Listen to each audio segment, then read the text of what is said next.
Hai semuanya, masih bareng gue di Swanzone. Di video sebelumnya kita sudah bahas lengkap ya mengenai kameranya Realme GT Master Edition. Dan di video ini gue akan share pengalaman gue selama menggunakan HP ini.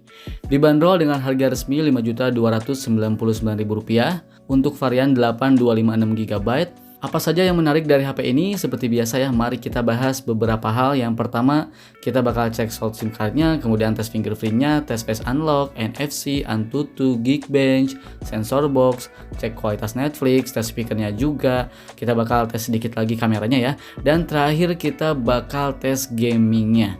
Tapi seperti biasa ya, sebelum lanjut, mari kita bumper simple dulu. Let's go! Oke, langsung aja mari kita bahas Realme GT Master Edition ini. Varian yang gue punya ini tuh berwarna Daybreak Blue ya, dengan RAM 8GB, ROM 256GB.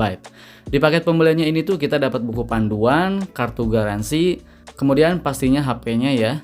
Terus kita juga dikasih jelly case-nya nih, mantap ya. Jadi sekali beli HP ini langsung lengkap, tinggal pakai aja. Terus ini ada juga kabel USB Type-C, ini SIM ejector. Terakhir ini adapter chargernya 65W Super Dart Charge.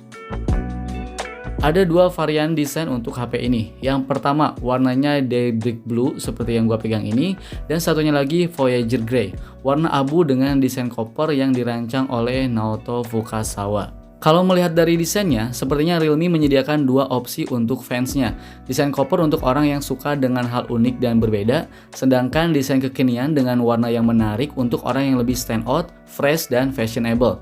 Dan kita bisa memilih desain Realme GT Master Edition sesuai dengan selera kita masing-masing. HP ini tuh punya warna yang bisa terlihat berubah ya di berbagai sudut pandang berbeda. Selain itu, menggenggam HP ini tuh nyaman banget. Grip di tangan enak dan punya dimensi dan bobot yang cukup ringan. Sehingga menggunakan HP ini tuh dalam durasi yang lama tidak akan cepat membuat tangan kita pegal. Bagian belakangnya itu terdapat bump kamera ya seperti ini ya, walaupun desainnya tuh cukup mainstream untuk zaman sekarang, tapi bump kameranya ini tuh tidak begitu tebal sehingga terlihat pas dengan desain yang seperti ini.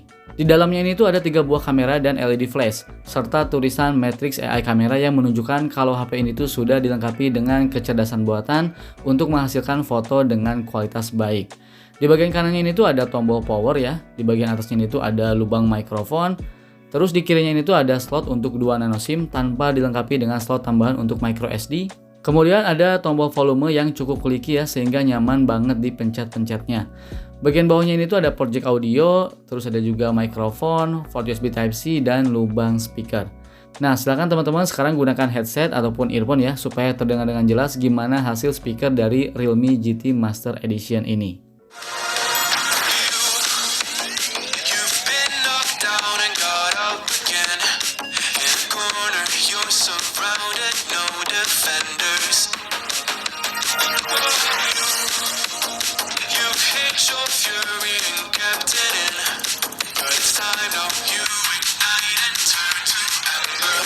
Oke, untuk sebuah smartphone nih yang gua jadikan daily driver wajib punya fitur ini, NFC, Near Field Communication. Walaupun belum banyak diaplikasikan di Indonesia, tapi setidaknya dengan fitur ini kita bisa mengecek ataupun isi saldo e-money dengan mudah menggunakan smartphone. Isi e-tol, kemudian naik KRL ataupun MRT jadi jauh lebih mudah. Nah, sekarang mari kita bahas layarnya yang sangat menarik ini ya. HP ini tuh hadir dengan layar berukuran 6,43 inci, Full HD+, dan sudah menggunakan panel Super AMOLED dengan refresh rate-nya ini tuh 120Hz. Karena bezel di layarnya ini tuh sangat tipis, sehingga layar HP ini tuh sangat terlihat begitu penuh atau full screen. Hal ini memberikan pengguna kenyamanan karena layarnya ini tuh bisa menampilkan konten lebih banyak. Punya nilai kecerahan yang tinggi membuat layarnya ini tuh bisa menampilkan konten dengan baik dan jelas walaupun di bawah terik matahari, sehingga digunakan untuk aktivitas luar ruangan bukanlah masalah. Belum lagi nih, layarnya ini tuh sudah 120Hz. Selain konten yang ditampilkan dengan baik, layarnya ini tuh bisa memberikan experience yang sangat nyaman karena konten di layar terlihat sangat mulus dan responsif. Mulai dari baca berita, scrolling Instagram, sampai main game, layarnya ini tuh mengerjakan tugasnya dengan sangat baik. Di bagian layarnya ini tuh ada secuil kamera depan ya, yang selama gua coba berfungsi dengan baik untuk face unlock-nya. Di kondisi cahaya yang cukup, kita juga bisa membuka kunci dengan mudah dan cepat menggunakan face unlock. Selain itu, layarnya juga sudah support in-display fingerprint, sehingga kita bisa membuka kunci dengan sidik jari yang berada di bawah layar. Untuk akurasi dan kecepatannya, ini sudah sangat cukup. Overall selama gua coba, sensornya ini tuh jarang meleset ngebaca sidik jari gua. Kemudian untuk gambar yang dihasilkan di layarnya ini tuh sudah sangat bagus ya, dan jujur gue memang suka sama karakter dari Super AMOLED. Warnanya sudah nyaman ya dilihat dan cukup vivid, kemudian saturasinya juga pas, dan pastinya detail sudah terlihat dengan baik. Karena layarnya ini tuh punya color gamut DCI-P3 100% ya, yang mana ini tuh lebih bagus dari sRGB. Untuk urusan menampilkan gambar, layarnya ini tuh sudah sangat bagus. Dan bukan cuma itu, buat kalian yang suka edit foto ataupun video, akurasi warna di layarnya ini tuh sudah sangat akurat. Dan buat kalian yang hobi nonton Netflix nih, di HP ini tuh kita bisa streaming Netflix di kualitas high definition, yang artinya sudah bersertifikat L1. Sehingga menikmati konten hiburan di HP ini tuh sudah sangat nyaman. Layarnya sudah oke, speakernya mendukung, jadi kita tinggal nonton Netflix seharian sampai puas. Oke, sekarang kita bahas kameranya sedikit ya. Sebenarnya untuk pembahasan lengkapnya tuh ya udah di video sebelumnya, jadi teman-teman bisa langsung nonton aja. Kita bahas sedikit aja ya. Di pembahasan kamera ini tuh kita bakal bahas singkat aja. HP ini tuh punya 3 buah kamera belakang dengan konfigurasi 64 megapiksel, 8 megapiksel ultra wide angle, dan 2 megapiksel makro kamera. Serta untuk kamera depannya 32 megapiksel dengan bukaan lensanya itu f2.5. Oke, berikut beberapa hasil kamera dari Realme GT Master Edition. Sekali lagi ya, untuk pembahasan lebih lengkapnya soal kameranya ya, mulai dari menu kamera, pembahasan fitur, sampai hasil kameranya, teman-teman bisa nonton video sebelumnya, oke?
Video menggunakan Realme GT Master Edition di kualitas 1080 pixel di 30 frame per second. Sekarang kita coba jalan kaki ya. Ya, ini berhubung nggak menggunakan fitur ultra steady-nya atau untuk menstabilkan video, ini jalan kaki handheld. Enak ya, di sawah tuh kan, lari pagi. Karena memang bikin videonya harus jauh-jauh dari kerumunan ya. Kamera depannya Realme GT Master Edition dengan menggunakan fitur ultra steady. Gua pikir bakal berubah ke 720 pixel ya, tapi ternyata ini masih 1080 pixel. Cuman memang lebih di zoom, jadi menggunakan teknologi kayak di zoom gitu ya, jadi biar nanti distabilin di prosesnya gitu. Nah, ini harusnya lebih stabil sih. Oke.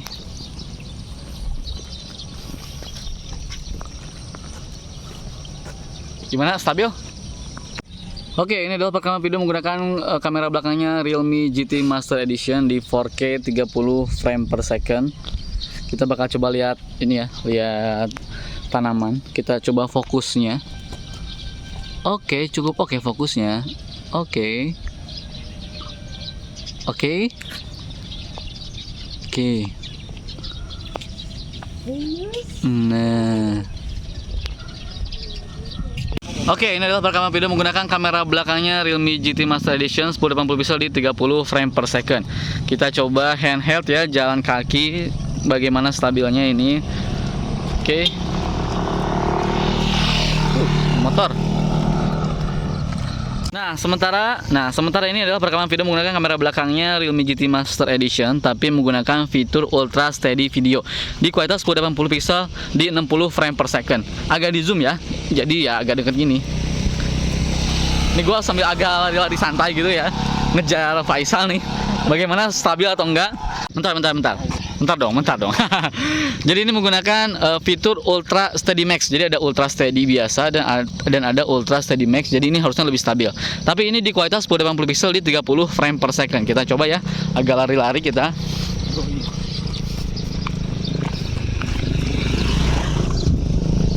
Ini gue lari ya nih.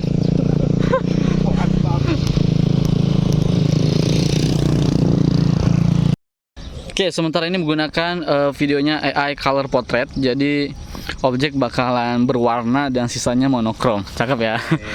Real time lagi. Coba jalan. Itu sah. Jalan sah. Kemana nih? Nah, jalan. Nih, langsung real time kan? Tuh.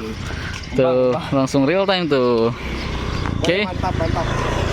Dan ya, seperti biasa ya, di seri-serisnya Realme sekarang memang sudah ada yang namanya fitur dual view seperti ini nih. Jadi gua di depan dan Faisal di belakang, kita bisa secara langsung real time merekamnya ya. Kamera depan, kamera belakang bisa langsung kita rekam. Coba kita lihat ya, kamera belakangnya bisakah di zoom? Oh, bisa ternyata nih. Kemudian bisa di zoom sampai 5 kali kamera belakangnya. Oh, bisa sampai 10 kali ternyata. Wah, cakep nih, cakep. Cuman saya nggak bisa ultra wide angle nih kalau untuk yang dual view. Nggak apa-apa deh. Oke, untuk atasnya mantap lah. Mantap, bro.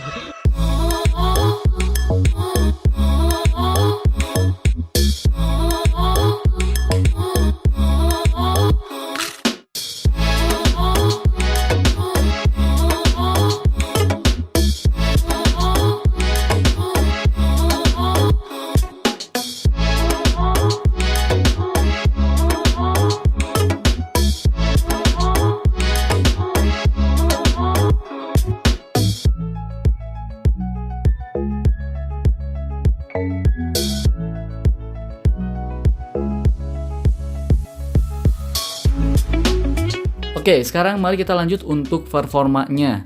Di bagian ini adalah poin penting dari HP ini, karena HP ini tuh menggunakan chipset terbaru dari Qualcomm, yaitu Snapdragon 778G 5G.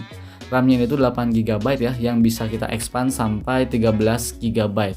Kemudian ROM-nya ini tuh 256GB, menggunakan Realme UI 2.0, Android 11, dan baterainya ini tuh 4300 mAh. Melihat dari skornya, HP ini tuh sudah sangat lebih dari cukup ya untuk memenuhi aktivitas sehari-hari. Mulai dari aktivitas kasual, produktivitas pekerjaan, entertainment, bahkan sampai main game berat, HP ini tuh bisa menjalankannya dengan sangat baik. Skornya aja ini sudah setara dengan Snapdragon Series 8 lah. Oh iya, untuk sensornya di HP ini tuh terbilang lengkap. Yang absen cuma sensor tekanan dan sensor suhu. Sensor giroskop hadir dari vendornya ini tuh ST Micro. Hal ini akan membantu buat kalian yang suka bermain game.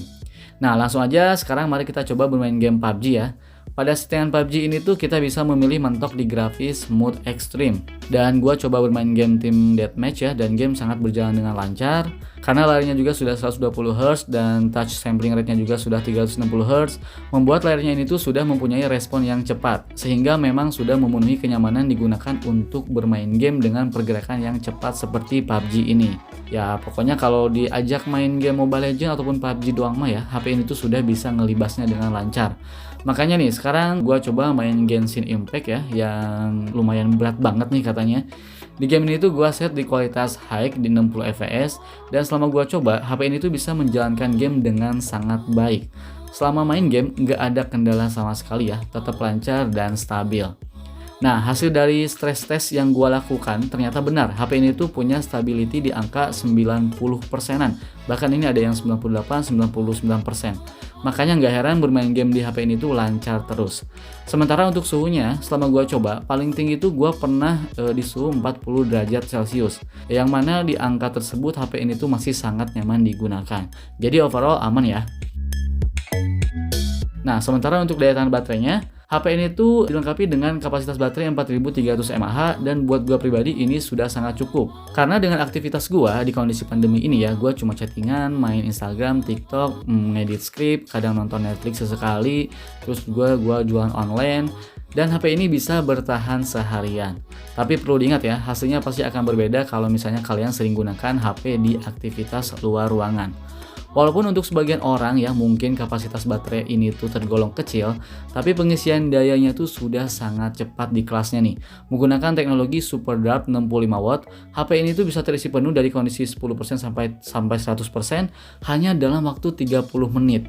Gue pernah ngecas HP ini ya, terus gue tinggal mandi, terus sholat, HP-nya sudah terisi penuh. Cakep ya. Jadi buat kalian yang punya mobilitas tinggi, pengisian daya cepat pasti akan sangat berguna banget. Oke, baik, kesimpulannya. Menurut gua, HP ini sudah membuktikan kemampuannya sesuai dengan namanya. Dengan harganya, HP ini tuh sangat worth it ya buat kalian beli.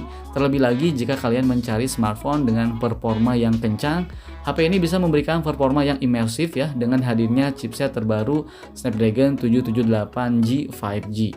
Dan kalau digunakan untuk jangka panjang, HP ini tuh sangat worth it ya. Selain kenyamanan menggunakannya, jaringan 5G juga menjadi poin sangat penting. Karena ketika jaringan merata, kita sudah siap dengan device ini. Sementara untuk kekurangannya, menurut gua sedikit ada di kameranya ya yang kadang kurang konsisten, serta hasil perekaman video ultra steady yang harusnya bisa lebih ditingkatkan. Overall, selama gua menggunakan HP ini, gua suka untuk user experience-nya dan gak pernah kesel ya, karena lancar dan gak pernah lemot. Oh ya, sekali lagi ya, apa worth it beli HP ini? Untuk performa dan kecepatan ngecas, udah beli aja lah, linknya ada di kolom deskripsi, oke? Itu saja video kali ini, semoga bermanfaat. Gua Rizwan Zon dan gua pamit dan ya, bye.